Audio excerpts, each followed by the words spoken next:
Hello students, we are continuing our chapter number 9, that is soil. Chapter number 9,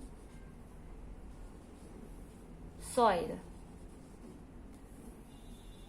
Right,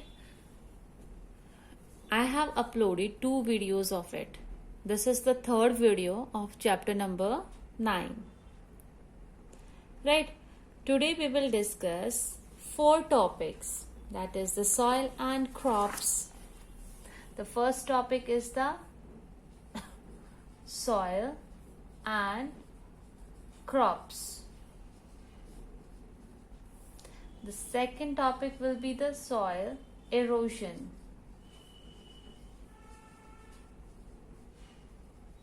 Okay, and the third topic is the soil conservation.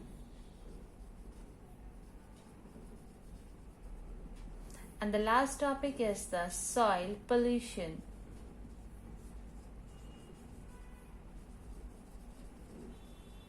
In this video, we will take all these 4 topics one by one. So, let us start with the soil and crops. In our country, India, at different places, different types of soils are there.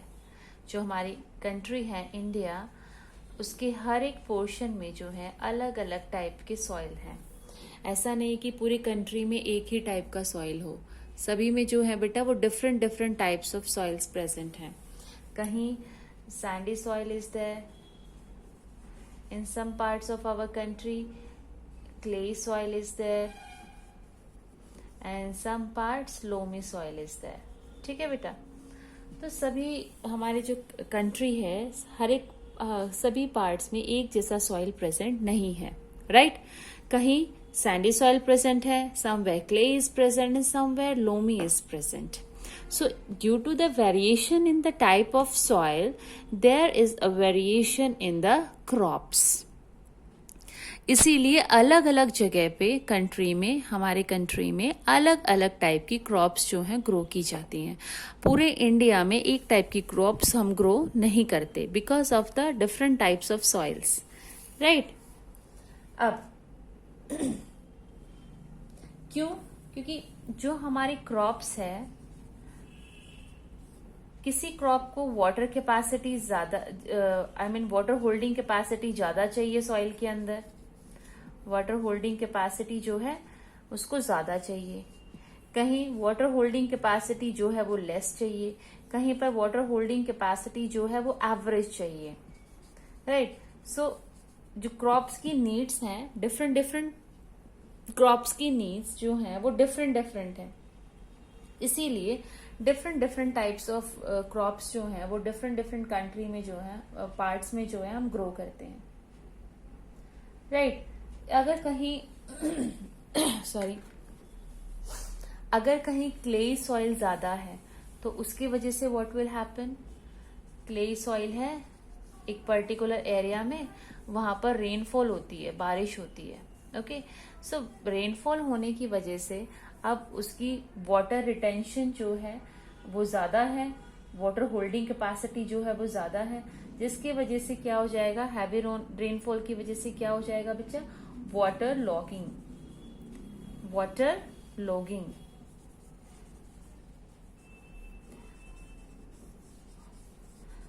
अब water logging एक तरीके से problem है. कैसे?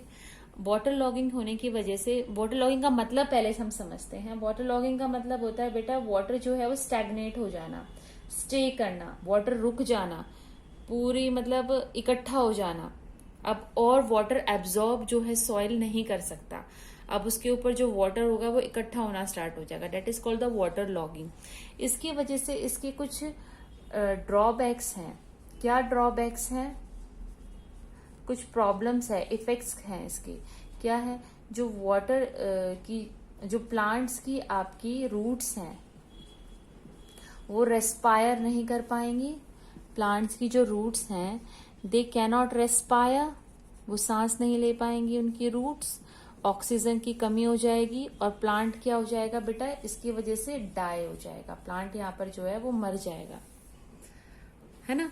सो clay soil अगर कहीं present है, due to the heavy rainfall water logging condition जो है वो क्रिएट हो जाती है, जिसकी वजह से प्लांट क्या हो जाता है, डाई हो जाता है। क्यों? क्योंकि उसके रूट्स में जो है उसको प्रॉपर ऑक्सीजन सप्लाई नहीं मिला, राइट।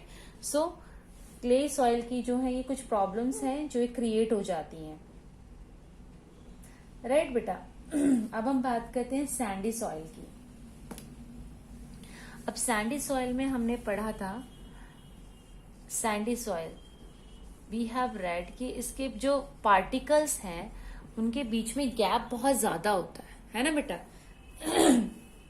तो गैप बहुत ज्यादा होने की वजह से व्हाट विल हैपन, इसके जो न्यूट्रिएंट्स हैं बेटा वो वॉश्ड ऑफ हो जाते हैं, न्यूट्रिएंट्स चले जाते हैं, न्यूट्रिएंट्स वॉश्ड ऑफ हो जाते हैं।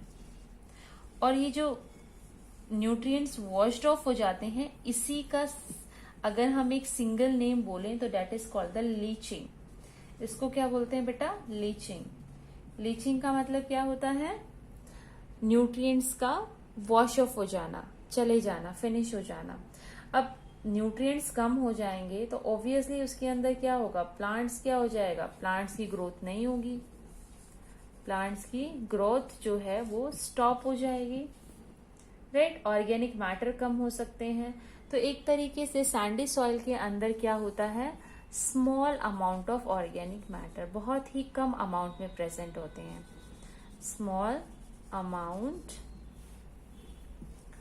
Of organic matter. Organic matters small amount में जो है वो प्रेजेंट होते हैं, जिसकी वजह से क्या होगा बेटा, ऑर्गेनिक मैटर ही अगर कम है देन व्हाट विल हैपन, तो सॉइल की फर्टिलिटी जो है वहां पर इफेक्ट हो जाती है। सॉइल की फर्टिलिटी भी यहाँ से small amount of organic compounds ही होने की वजह से जो सॉइल की फर्टिलिटी है वो भी क्या हो जाती है, लेस हो जाती है, right.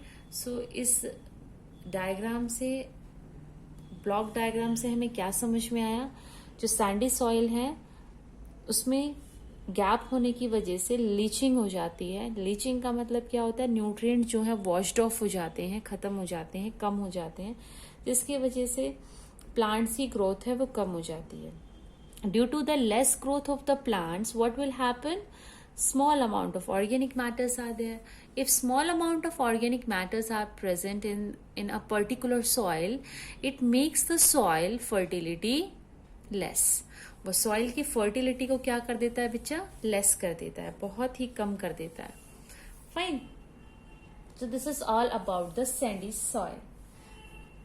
Now what is left, तो बेसिकली क्या होता है, जो हमारे फैक्टर्स हैं अभी जो हमारा मतलब ऑर्गेनिक कंपाउंड कम हो जाना, न्यूट्रिएंट्स कम हो जाना, ये बेसिकली डिपेंड करता है, जो सॉइल है वो अफेक्ट होता है किससे, कुछ फैक्टर्स हैं। तो soil affected by some factors, soil पे जो है फर्क पड़ता है कुछ फैक्टर्स का, soil affected by some factors. और वो कौन से फैक्टर्स हैं बेटा, they are wind, second one is rainfall,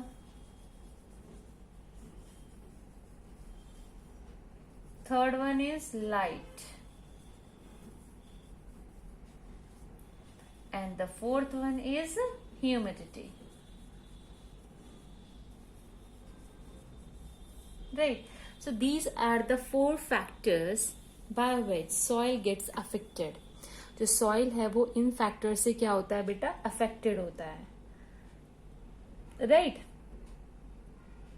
अब यहां पर जो है मैं यहां पर आपको कुछ सीरियल्स का नेम दे रही हूं, सीरियल्स लाइक वीट। वीट तो आपको पता ही क्या होता है, गेहूं होते हैं, है ना। वीट, ग्राम। आप मुझे ये बता सकते हो कि किस टाइप ऑफ सॉइल में ये इजीली ग्रो हो सकते हैं, किस टाइप के सॉइल में जो है ये वीट और ग्राम जो है इजीली ग्रो हो सकते हैं बेटा? Yes, they can be easily grown on the clay soil, and इनका जो बेस्ट सॉइल है, ऑब्वियसली सर जो हमारा बेस्ट सॉइल है that is the loamy soil. So loamy soil तो यहाँ पर सुटेबल होगा ही होगा, राइट. लेकिन इसके अलावा क्ले सॉइल भी इसके लिए सुटेबल है. क्यों? क्योंकि इसको जो है वाटर की क्वांटिटी बहुत ही ज्यादा चाहिए, और वाटर की होल्डिंग कैपेसिटी किसकी सबसे ज्यादा है? क्ले की सॉइल एंड लोमी सॉइल. और इसी वजह से ये इसको क्या बनाता है? सुटेबल बनाता है, राइट. किसके लिए सुटेबल है? वीट एंड ग्राम की ग्रोथ के लिए, प्रोडक्शन के लिए. Which type of soil is required? Loamy soil and clay soil, right. अब हम बात करते हैं पल्सेस की. Now we will talk about the pulses. जो हमारी पल्सेस हैं, पल्सेस क्या होता है? आपकी जो दालें होती हैं, है ना, डिफरेंट टाइप ऑफ पल्सेस. जो पल्सेस है बेटा, उसके लिए भी हमारा जो बेस्ट सॉइल है वो कौन सा होगा? Loamy soil. Loamy soil, obviously loamy soil ही बेस्ट है, तो वो इनडायरेक्टली जो हमारी मैक्सिमम जो हम ग्रो करते हैं, प्रोडक्शन करते हैं, तो वो सभी के लिए सुटेबल हो ही जाता है, राइट. अब इसके अलावा वी हैव सम पल्सेस के लिए हमारे पास है loamy soil. Okay, if we talk about the cotton, अगर हम कॉटन की बात करते हैं तो कॉटन में हमें ज्यादा वाटर नहीं चाहिए. We do not require much water. हमें जो सॉइल है ना वो एरेटेड चाहिए. हम चाहते हैं कि ऑक्सीजन की सप्लाई जो है उसकी मैक्सिमम हो, और एरेटेड किस में होता है? हमारा सैंडी में, है ना बेटा, सैंडी सॉइल. सो यहाँ पर हमारा सैंडी सॉइल भी काम आ सकता है, एज वेल एज लोमी तो बेस्ट होगा ही होगा, क्योंकि उसके पास क्या है? दोनों ही चीजें, परफेक्ट सॉइल है ये, राइट. सो यहाँ पर जो है कॉटन के लिए हमारे पास sandy soil is suitable as well as the loamy soil is suitable, right. So I have discussed some of the crops. मैंने जो डिस्कस की हैं कुछ क्रॉप्स यहाँ पर, जिसके लिए हमने क्वेश्चन अराइज किया है कि भाई विच type of soil is suitable for which type of crops, right? So I have discussed some crops over here that are the pulses, cotton, wheat, gram. मैंने ये सॉइल आपके लिए डिस्कस किए हैं यहाँ पर, राइट. अब आपका जो यहाँ पर होमवर्क बनता है, दैट इज द, जो आपका होमवर्क बनता है वो ये बनता है कि आपको इंटरनेट पर सर्च करना है. I am writing your homework over here. Search on internet. आपको इंटरनेट पे सर्च करना है सॉइल के बारे में. For soils used to grow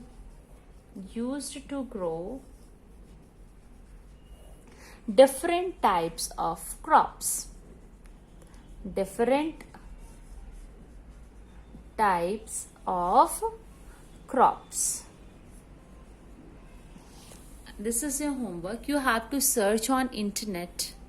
आपको इंटरनेट पे सर्च करना है बेटा इसके रिगार्डिंग कि जो डिफरेंट क्रॉप्स हैं, because 4 crops I have discussed. Rest of the crops you have to search it on the internet कि which type of soil is suitable for a particular crop. Fine. और इसके लिए आप what you will do, you will draw at least, मतलब आपको 10 crop search करनी है. I am sorry, 10 crops you have to search out from with the help of internet, and you have to draw a table for it, and you have to write the table, or you have to draw a table in your fair notebook. आपको अपनी fair notebook के अंदर table draw करना है regarding this. Okay, आपको ये बहुत help करेगा, आपके जीके भी इम्प्रूव करेगा, as well as your geography को भी इम्प्रूव करेगी ये चीज. बेसिकली जो सॉइल चैप्टर है आपका, वो ज्योग्राफी के पॉइंट ऑफ व्यू से भी आपके बहुत सारे जो प्रॉब्लम्स हैं यहाँ पर वो सॉर्ट आउट हो सकते हैं, because it is a part of geography also.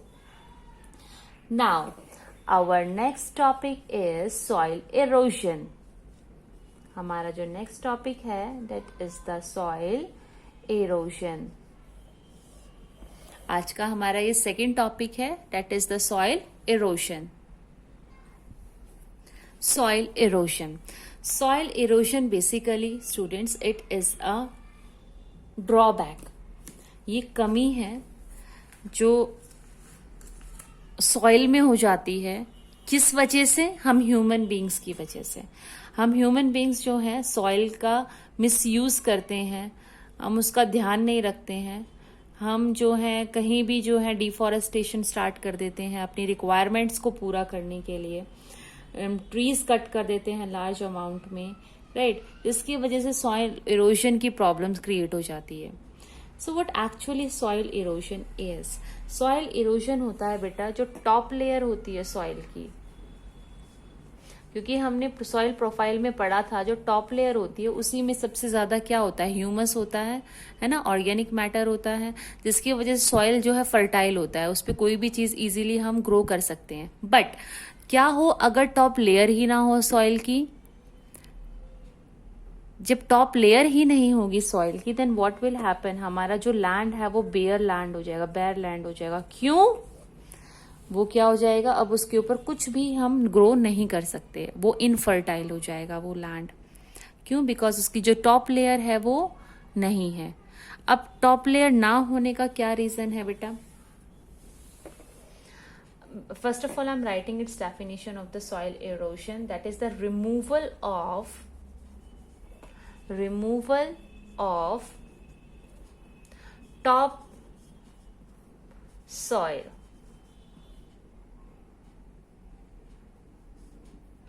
right? Top soil remove हो जाना, that is called the soil erosion.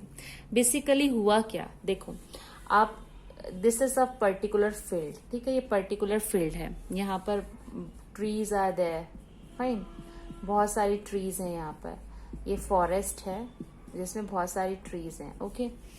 आपको ये लैंड चाहिए था, so you have cut it down all the trees. आपने जितनी भी ट्रीज हैं सारी की सारी जो हैं वो आपने क्या कर दी है? कट कर दी है। अब ये फील्ड ऐसे एम्प्टी हो गया, खाली हो गया, ओके।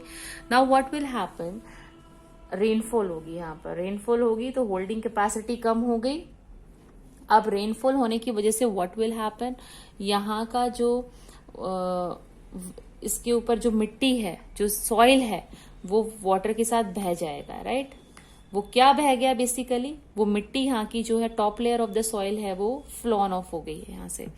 अब ये टॉप लेयर तो निकल गया, अब ये लैंड क्या हो गया? इनफर्टाइल रह गया, यस और नो? सो रेनफॉल की वजह से जो है वो अब इनफर्टाइल हो गया। क्यों? क्योंकि जो यहाँ पर ट्रीज थे वो उस वाटर को, उसकी रूट्स जो हैं एब्जॉर्ब कर सकती थी, राइट। अब वो नहीं है, सो ये, और उसकी जो रूट्स थी वो सॉइल को पकड़े हुए थी, राइट, उसको कहीं जाने नहीं दे रही थी ना। अब वो ट्री ही नहीं है तो उसको होल्ड करके कौन रखेगा? जिसकी वजह से वो क्या हो जाता है? ब्लोन ऑफ हो जाता है, राइट। सो ये रेनफॉल की वजह से हो गया। सेकेंडली क्या हो जाता है बेटा? विंड जब हवा चलेगी यहाँ पर तो ऑब्वियसली जो सॉइल है उसको वो होल्ड नहीं कर पा रही हैं roots, then what will happen? Wind की हेल्प से वो भी क्या हो जाता है? ब्लोन ऑफ हो जाता है, वो भी उड़ जाता है वहां से। क्या? Top layer of the soil, और जिसकी वजह से वो लैंड क्या हो गया है बेटा? इनफर्टाइल हो गया है, राइट। इसी प्रोसेस को हम बोलते हैं सॉइल इरोजन। क्या बोलते हैं? Soil erosion. Now I am writing some points over here कि सॉइल इरोजन मैक्सिमम होता किससे है ना। सो फर्स्ट पॉइंट जो इसका बनता है that is the felling of trees.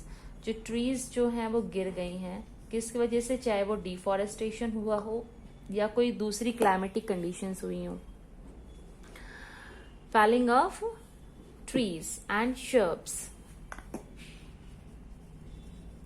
जो ट्रीज और शर्ब्स हैं वो क्या हो गई हैं? गिर गई हैं। किस वजह से?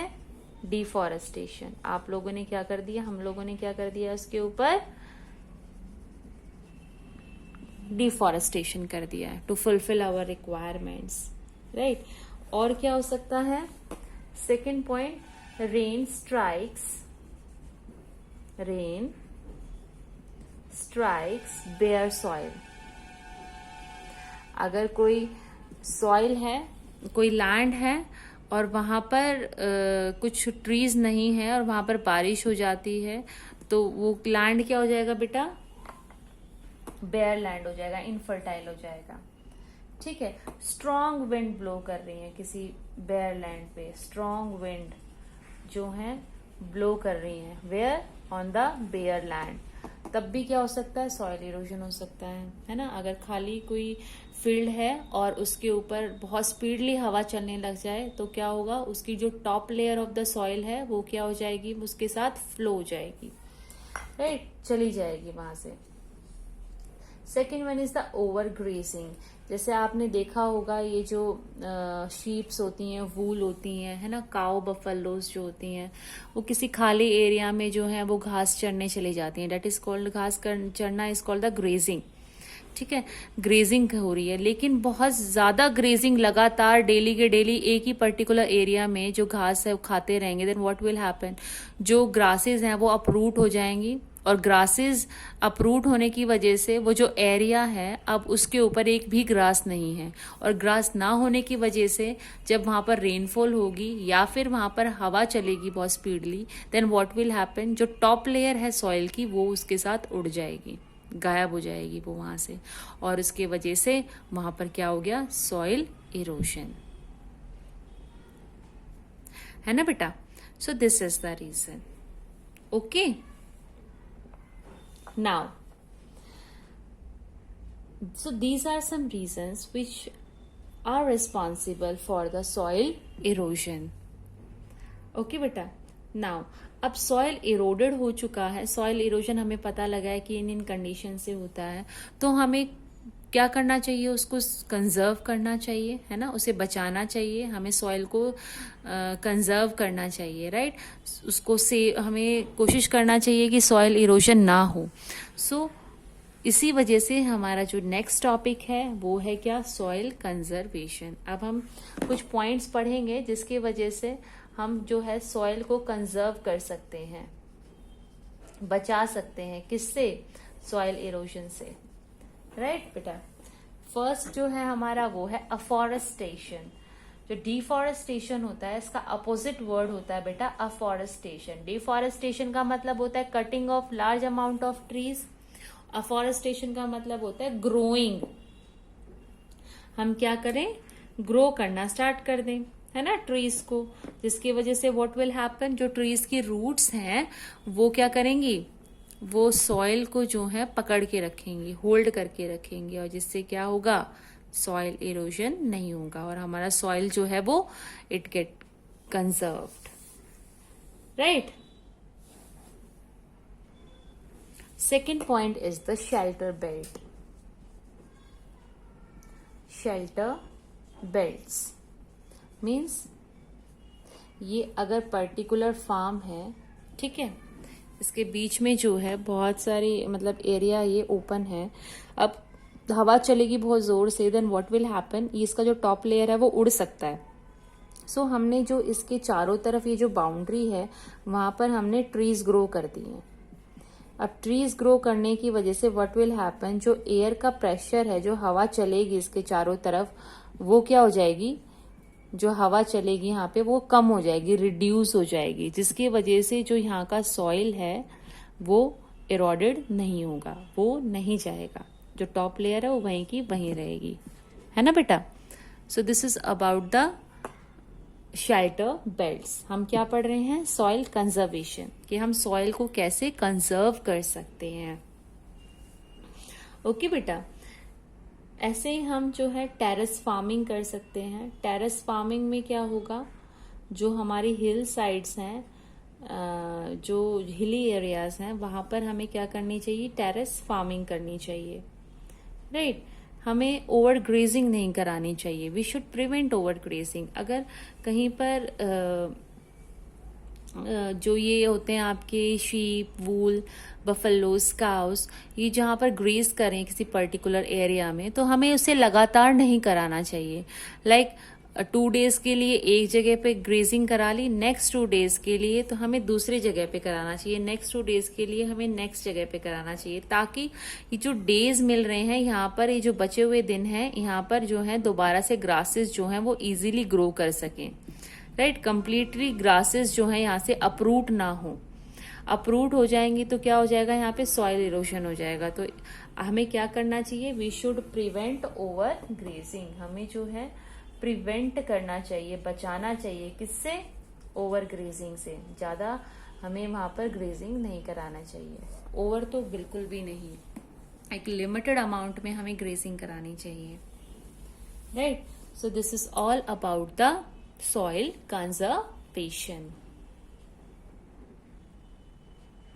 Now our next topic is the soil pollution. जो हमारा नेक्स्ट टॉपिक है वो लास्ट टॉपिक है हमारा इस चैप्टर का, that is the soil pollution.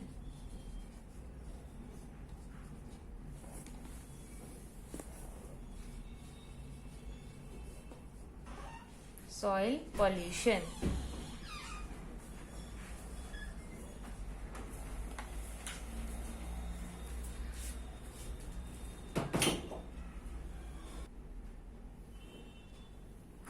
Soil pollution. Soil pollution, soil कैसे पोल्यूट होता है, जब हम फर्टिलाइजर्स का यूज कर लेते हैं लैंड पे, ओवर यूज कर लेते हैं किसका, फर्टिलाइजर्स का। क्योंकि फर्टिलाइजर्स क्या है बेटा, फर्टिलाइजर्स जो बनते हैं वो बहुत सारे केमिकल से बनते हैं, राइट। सो केमिकल्स अगर लैंड सॉइल पे चला जाता है तो वो उसको क्या कर देता है, इनफर्टाइल बना देता है, सॉइल को पोल्यूट कर देता है, right. Second point can be the disposal of waste, जो हम वेस्ट इधर उधर फेंक देते हैं, जिसमें प्लास्टिक वेस्ट जो होता है हमारा, है ना बेटा, क्योंकि वो इजीली जो है डिकम्पोज नहीं हो सकता। अगर वो डिकम्पोज नहीं होता है तो it makes our soil infertile, हमारे सॉइल को क्या कर देता है, पॉल्यूट कर देता है, खराब कर देता है।